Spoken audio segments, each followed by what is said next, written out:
You have probably heard the word manifest and how we should manifest abundance into our lives, but you just don't know how to go about it or if even you're able to really do this, regardless of your circumstances. Have you thought and ever wondered about this? Because you absolutely do have this power and you're capable of doing this and more. In today's episode, we have dived deep into this topic, and as our guest always says, choose yourself.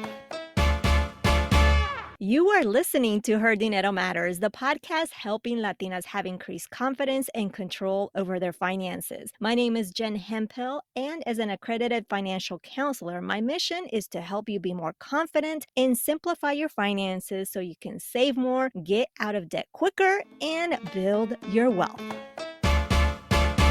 The essence of being human is to evolve, to expand, and to grow. And with that in mind, I encourage you not to let your past dictate your present life. And I really mean that because we tend to do that. And I am guilty as charged. I have done that as well. So you're not alone. And I want you to recognize that whatever goal you have at this moment, it can be achieved as long as you maintain a strong commitment to yourself. This is your host, Jen Hemphill, and I appreciate you joining me today and your support as always for this podcast. Our guest today, Patricia Abreu Logroño, will explain in a simple way how self-love and limiting beliefs are connected, not only to manifesting abundance, but also to realizing that you are already abundant. And a lot of us don't realize this. This episode is very powerful, and I encourage you to be in a place where there aren't any distractions and you can really take it in and you can take in all the goodness of this conversation. Patricia's intention is to educate, inspire, and raise awareness about how important our self-love. She is a life and spiritual coach with an education major. She is an inspirational speaker, as you will see, and the podcast host of El Arte del Amor Propio. This is the type of episode that you will want to have a conversation with someone after listening to it. And that is the reason we have our community. More on that later, but for now, let's get this show started and meet Patricia. Patricia, bienvenida. I'm so thrilled to have you here. I know we connected recently. I'm just really impressed with everything that you're doing and all from La República Dominicana. Welcome. Thank you. Thank you, Jen. I'm so excited to be here. Well, yes, and I'm excited to really get to know you more, even though I have a little bit of knowledge about you. But we want to start with if you could just take us back in time to a moment in your life or something that you witnessed, something that you experienced, a conversation, whatever it may be, whether it was a little girl, teenage years, whenever it was, that really impacted you the way you view money to this day. So take us back to that moment in time. I have actually two experiences that come to mind. I don't remember which one happened first, but I know that they were around the same stage of life, around the same years. So the first one was I started working with my aunt teaching as a teacher assistant in the ballet studio where I danced. The owner and the director was my aunt, and she was like, "Hey, are you available for Saturday mornings? I would love to like train you to be a teacher, and you can start off by helping out as an assistant Saturday mornings, and I do need someone." And so it was kind of like my first job at only 14 years old, and I was like, yeah, for sure. And as soon as I stepped into the studio, I was like, this is something that I really want to do for the rest of my life, like educate and teach. I got paid for that job. That was my first experience with money, and it felt so good to automatically connect my passions with something that felt bigger than me and my purpose with money, especially coming from being raised by a single mom who at the moment I was still watching her make the ends meet for the day, and it was like, wow, I have this beautiful opportunity, and I don't even know how I manifested that. So that was kind of like my first experience into getting a job and receiving money. And it was very healthy. It was very positive in that way. And what backed it up was that later on, after I received my first paycheck, I go to my mom and I'm like, Mommy, I want to go to a salon. And she's like, Well, didn't you just get paid? That's what your money is for. Like now I cover all your, like all your living expenses, but from now on, your gusticos and the stuff that you want to do for yourself, you're gonna start managing your own money. And I was like, oh, okay. And I tell her to this day, like, you created a monster because now I'm like so independent. I don't know how to depend on anybody else with money. But it did connect me into this path of like, independence, responsibility, awareness. And from that day on, it was like, she handed me a phone and I was like, I want a better phone. And she was like, Well, then you're going to do whatever you need to do to get better phone. That's the phone that I'm giving you. And so I remember, for example, like selling the phone and being without a cell phone in the teenage years where, smartphones were becoming popular already and social media was becoming popular. And I spent 3, 4 months without a phone because I was just working, saving money up because I wanted an iPhone. And that was another experience as well. And for me, it just taught me how whatever I want, I can just go out there and manifest it. And money is just something like a byproduct of it or like the means to an end. And I've always been able to move accordingly in terms of what it is that I want in my life. So yeah. And I'm curious, just you shared that. I'm curious to know because you mentioned two things. You mentioned one, you were offered this position that really merged you. It was a passion of yours, and you were making money of it. But two, you also mentioned your mom, a single mom that was making the ends meet. Would you say that with what she was doing, it was also something she was passionate about, or something she was just doing to make sure she took care of the family? Yeah, so it was a combination of both. We're artists in the family. So my mom is a concert pianist. So she's already kind of like outside of the normal corporate structure. Yeah, it was a combination of both. So what she did was that she worked at the school where my brother and I studied. It was an American school, very good education, it's private school. And she was working in the school as a music teacher. So she was connected to her passion, which is music. But at the same time, she was in this job because otherwise she wouldn't have been able to afford such a good education for us. So everything that she did, she always says that she tried to link how she tried for it to be the best for us as her kids, but also like make sure that she was present with us. So we would all go together to school, then we would all leave, and then in the afternoons she would be teaching piano lessons, or she would be working on TV channels as a news anchor or stuff like that. But regardless of her jobs, she could have 3 or 4, but it could never take away from the time that she had with us. And it was something that did have to align with her values because she understood that she was being a model for us in one way or another. So it was hard, but at the same time, I feel like whatever you put out, you manifest. And she got lucky, which I don't believe is luck, but she got lucky in the sense that she manifested the jobs that she needed to manifest to be able to get the ends meet, but also be with her family, raise 2 children, and also for example, allow me to be able to step into a different kind of a path where I could make decisions from that level of flexibility and openness instead of survival, which is what she grew up in many ways. Your mom is something else.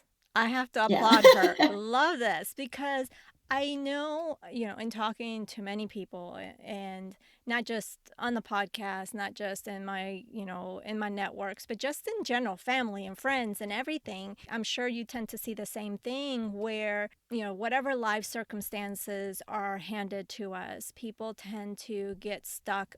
Okay, I just gotta do this job, make ends meet, and they forget about their dreams. But your mom is a testament that she did not forget about her dreams. She kept on teaching piano, doing what it took, and even though she also had other jobs. And I really admire that because I wonder too, because I know you mentioned you didn't know how you manifested that first job, right? But I wonder how that's interconnected, especially with what you've achieved up to now, right? That always really fascinates me. So thank you for sharing that. That is such a beautiful story. And really, for you listening, I want you to pay attention, because if you're someone that has maybe been handed some really challenging circumstances in your life, and right now you're just doing the day to day, going to work, and just making sure you're taking care of business, don't forget your dreams and find a way to make that work. Even you've heard Patricia's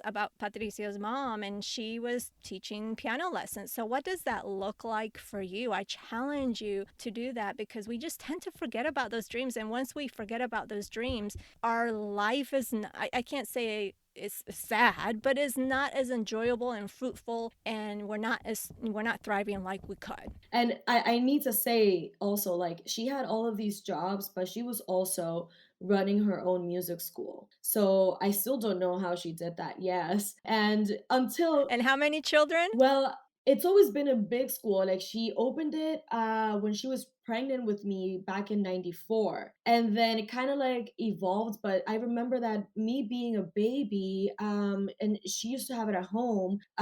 We lived in a house and she had like in the backyard like this classroom where my aunt and her had like their after school activities, and my aunt would teach English and then my mom would teach music. And she had the first year 60 students, you know, and she was a 20-year-old because she was a single mom really young, but she had a successful music school right off the bat in that way. And then she kind of like, I feel like it was like a Tetris situation happening over the years. And now the music school has over 400 students here in the Dominican Republic and international, because we do have students that are taking classes online that leave the country and stay with us, and they're so connected with us and the community. And you know, that's a testament that you can, whatever you put your mind to, you can manifest. And with my mom's determination and model, by the time my brother, who's 7 years younger than me, was a junior in high school, she was actually able to quit the job at the school and actually afford to pay the last two school years and just like change her life completely, because then she started just like doing whatever it was that she wanted with this newfound time that she had. So that is where I'm coming from. You know, that was who I looked up to. And the most important part that you said, Jen, is passion. Like, don't forget about your passions and your purpose, regardless of how hard a situation may be. If you believe it, it is up to you to claim it. And you know what I preach about in the self-love journey? It's like you feeling and knowing that you are worthy of manifesting your dreams, regardless of your situations, regardless of your past. You can change that wheel of life of whatever it is that you've been experiencing so far, and you can change it to a way that actually aligns to who you know you came here to be, one way or another, and what you came here to experience. And it is up to us individually. I have a hashtag that says choose yourself, and in Spanish it's empieza contigo, because it's up to you to decide, you know, like it is your responsibility to decide whether or not you are brave enough and courageous enough, because it's not easy, but you know, to claim that and to stand up for that and to actually ask for it and work for it and show up for it. So yeah. Well, I've give it up to your mom, and single mom at that. I love single moms. I have so much respect. They're my sheroes. And now it makes everything is feeling like is making sense in terms of like what you've accomplished, because I believe it stems from that. You know, I had your mom setting that path and setting the example and setting that, you know, she set an environment where there weren't limitations, right? In terms of like your dreams and what you wanted to pursue. And I really love that. Now, you've mentioned manifest several times. And for the person listening right now, that maybe it's the first time they've heard that word, or maybe they've heard it, but they really don't understand, what does it mean to manifest? Great question. So I believe we are creators. I'm going to start off answering that question with this quote by Deepak Chopra: is we're spiritual beings having a human experience. And for me, what that means is that we are creators. We came here. Our nature is to evolve, expand, grow. And through that evolution, through that expansion, we are meant to create our realities. We are not meant to just come here and receive whatever it is that the world puts forth, we are meant to be a source of something different, of something else, or whatever it is that sparks our soul, and put it out there one way or another. And that's why I talk about the self-love journey, because you need to be in touch of who you are as an essence, as a spirit, as a soul on this planet, in order to be able to actually take responsibility of whatever it is that that means, and put it forth out there through whatever talents and gifts you have, like whatever that means. And so manifest is just kind of like the byproduct of you. For me, what I've experienced, it's just a byproduct of when you start honoring your journey, when you start honoring yourself, when you start asking for that, that is of your highest self, highest timeline, deserving of, you're going to start manifesting, which is basically bringing into your life whatever it is that you need to continue honoring that, right? So we are also, because we are spiritual beings, we are vibrating in a certain frequency. It's kind of like the radio frequencies, right? If you tune into 88.9, that's the station that you're going to be listening to. If you tune into 100.1, then that's the station that you're going to be listening to. And I've used as an example because we also have emit energy. We also emit frequencies. And when you connect to the frequency of love, of who you are, of the true essence of who you are, then you are going to start manifesting into your life everything that you need, everything that is aligned with what you came here to do, everything that's connected to your soul's divine purpose. And that will be tied to your passions, that will be tied to your hobbies, that will be tied to your true worthiness, which is much more abundant than we allow ourselves to believe. And that will be tied to everything else that is hitting under there, that we just tuck it inwards for whatever the reason, and you'll see how it comes forth, but we need to allow ourselves to connect with that. So what do you think blocks us from that true worth that you spoke of? Because from what I'm hearing and understanding is with that, valuing and understanding that true worth comes, that's what's like the basis for manifestation, right? So what do you think blocks us? What are some examples of things that blocks us from really understanding and having appreciation of that true worth? Our limiting beliefs. Part of our social human nature is to become, or wanting to feel a part of a collective, right? Wanting to feel a part of something bigger than us. And what's bigger than us that's direct and right there that we can see, feel, and experience is society. It's the culture and the community that we belong to, right? As a collective, we tend to have limiting beliefs in the sense that we need to work harder to to earn more money. We need to put in more effort to receive better results. And, there's nothing wrong with that, but that's not really our true nature. Our true nature is that we came here to be the greatest expression of who we are. And from that being with capital B, we will manifest whatever it is that we need to manifest. Like, man created money, right? And that in itself creates a limiting belief because of how the system works. But then I use that context because the next step would be for you to become self aware. How is society and the community influencing my beliefs in terms of who I am and what I do and how I do what I do, right? If you recognize what are the patterns, like, even for example, we were talking about my mom and how I was brought up, right? There are a lot of things that she could have presented to me as limiting beliefs because of the lack that she experienced. And yet, because she had an abundance mindset, I never had those limiting beliefs. And look at how I manifested a job at 14 years old, right? So that seeps through. Look at the importance of how an external circumstances influence your understanding of what it is. So, what I would ask people to do is ask yourself, what is your definition of abundance? How do you define abundance? How connected do you feel to abundance? Do you feel abundant? Why do you feel abundant if you do? If you don't feel abundant, why don't you feel abundant? And abundance has nothing to do with how much money you have in the bank. Abundance is learning how to recognize the abundance, valga la redundancia, that you have in your life, which is you have health, you have your body, you have your family, you have your home, you have this space. The fact that you're listening to this podcast right now means that you have a phone that you can communicate with your loved ones with, that you have Wi Fi, that you're connected to a bigger world. other than yourself. Look, that abundance, the ability to see things that are in your life that can easily be taken for granted. And from there, you're going to be able to see how many limiting beliefs you have around money. And from there, start actually paving the way in terms of like, oh, maybe I don't have to work 20 hours a day, because I know people who work 20 hours a day, which is crazy. Maybe I don't have to do this. Maybe I can't. I deserve to spend time with my family on the weekends. And it's kind of like, that introspection, self awareness process, so that you can write down, oh, these are my limiting beliefs. And the limiting beliefs is anything that you believe to be true that limits you from being your highest and best self. And work your way out of there. It's not easy, but it is simple as soon as you see it. I really love how you have, you're asking us to question how do we define abundance and why and all that. That is such a powerful exercise, I think, that I don't think I've heard of, or at least in that, or maybe I heard it and maybe in a different way.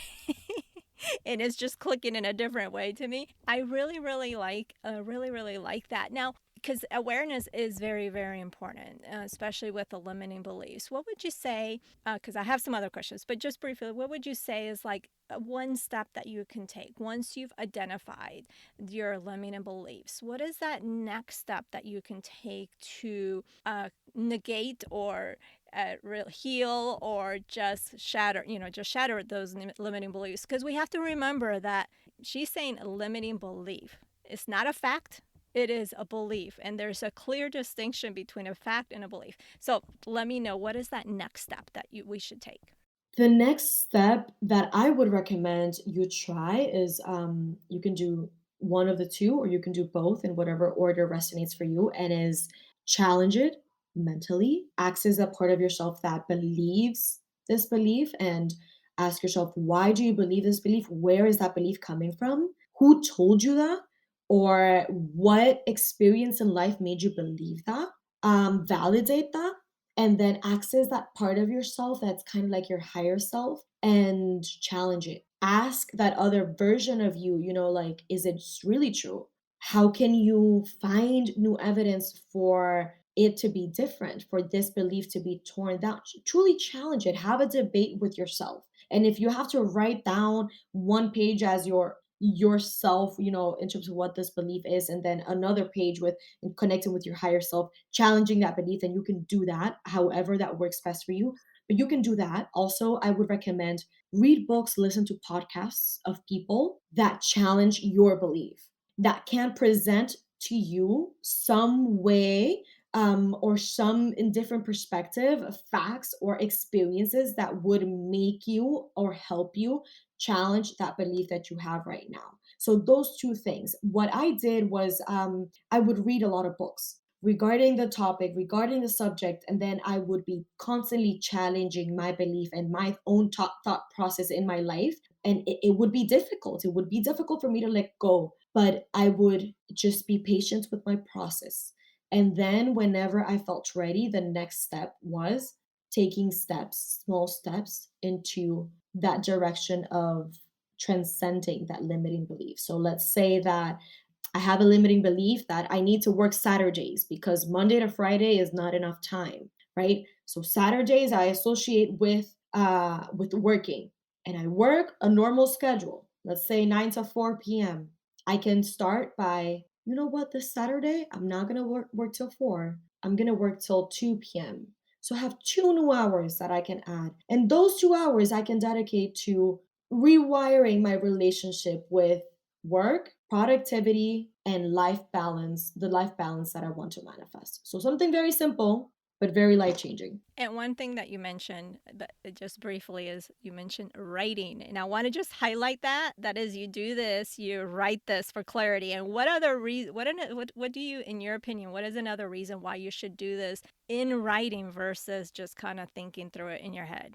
Because when you put it in writing, you see it in black and white. And also, I need to say something. Write, it should be handwritten. It's much better than typed, because there's so many more neural connections and pathways happening when you're physically writing it on a piece of paper with like the hand movement. You're more connected, and like what the information is going to be coming through is going to be way more purposeful as well for you, and the exercise will be so much more powerful. So yes, definitely. And again, when you go back and read it again, it can shock you. Whatever you see on that page can shock you, so be prepared for that, but that is part of the process.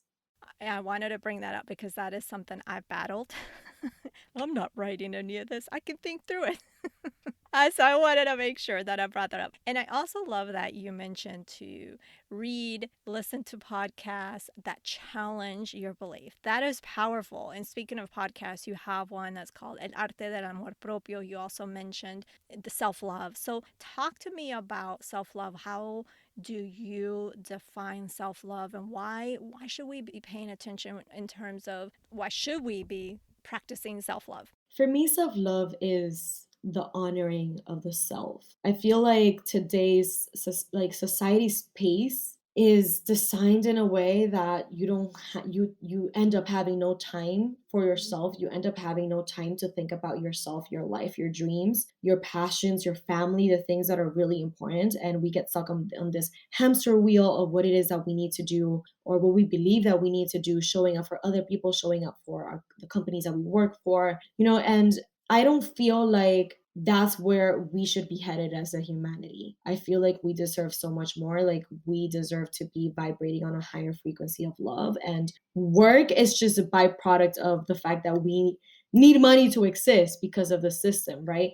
But it is up to us to bring ourselves back to who we really are, to our present self. And what I preach is the self love journey, which is that coming back to the self, that remembering who you are, that reconnecting. We are mind, body, and soul. Whatever, however that shows up for you, is every day being aware, self aware enough to remember, I need to take care of myself, or I want to honor myself today. How do I want to do this? And and knowing what it means for you to honor yourself, your body, which is your physical vessel in this world, your mind, which is with what you create, everything that you do, and your soul, which is the essence of who you are. And we forget about the soul. We are so stuck in our minds that we also mistreat our bodies. So it's the self love journey is about honoring that triangle of life in yourself, for yourself. It's kind of like that spiral inwards towards the heart.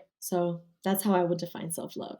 I love that. I love that, love that. And I believe, and I want to hear from you in terms, of course, this is Herding It Matters is a podcast about money. I want to hear from you in terms of how does that self-love, el amor propio, how does that influence your finances, whether it's making more, whether it's really not feeling that overwhelm and managing it, because there's so many factors and emotions when it comes to money. So I want to hear from you on that. Yeah, so I could really go into the subject, but I will tap into like the main things that are coming right now to my mind that are related, and then everybody can go into it however that looks like for them. So first of all, self-esteem and self-worth. We all struggle with that. And at the end of the day, if you don't feel worthy of receiving abundance, how do you expect to manifest abundance in your life? And when we're talking about money, money is a byproduct of that energetic relationship that we have with abundance. It's like it's literally connected. So that would be the same, the first thing. If you don't know what you are worth, if you don't know how in your life it is important for you to set up boundaries, to protect yourself, to claim your space, to know that you are worthy as a human being, then you won't be able to go into further steps ahead of I am abundant and I am deserving of whatever it is that you want to manifest in your life.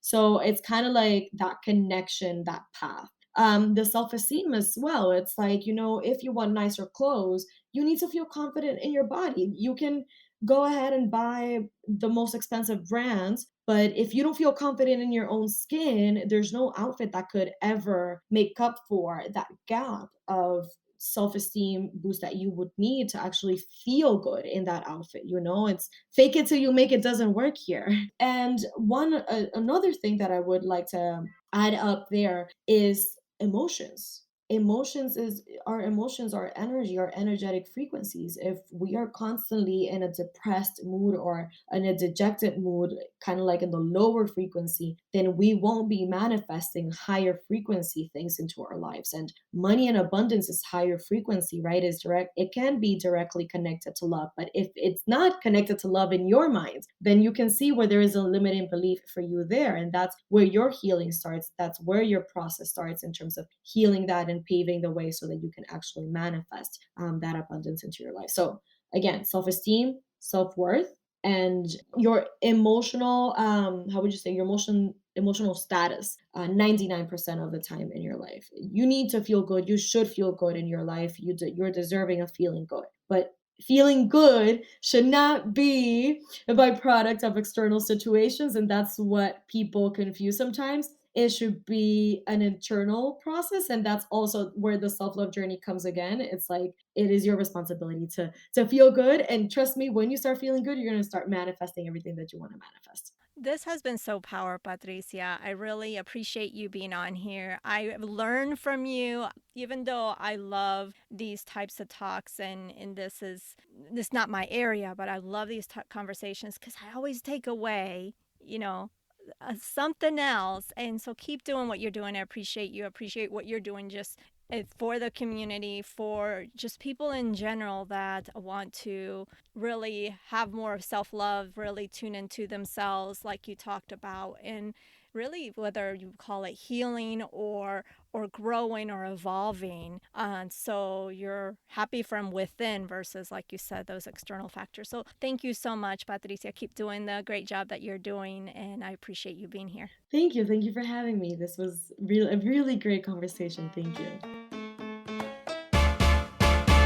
You see, te dije, ya te lo dije. I told you this was a powerful conversation. Today, we learned that self love is deeply connected to manifesting abundance. When we practice self love, we inherently cultivate self respect, self acceptance, and confidence, which in turn attracts positive energy and opportunities. This emotional alignment enables us to believe in our capabilities and worthiness, allowing us to set intentions and visualize our desires, which in turn helps us manifest abundance in various facets of life, like relationships, career growth, and personal happiness. As we maintain a healthy relationship with ourselves through self care and nurturing habits, we create an atmosphere conducive to attracting prosperity and success. And when you align with your passions, everything flows better easily, right? Always remember that the power to change your life is more expansive and rewarding, and it's one that is in your hands. You can connect more with our guest, Patricia Abreu, at elartedelamorpropio.com. Of course,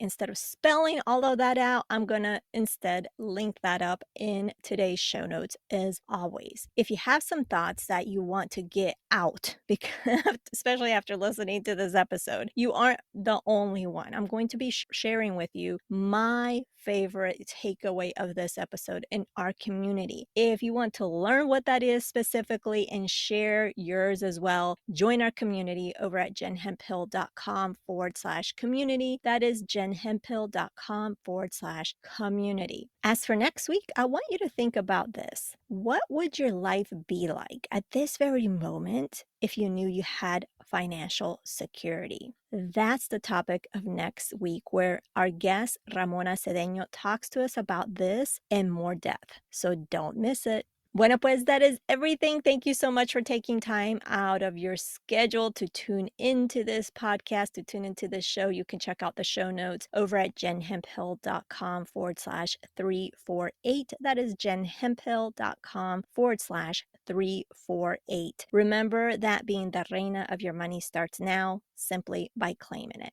I believe in you, and so should you. Nos hablaremos el próximo jueves. Chao.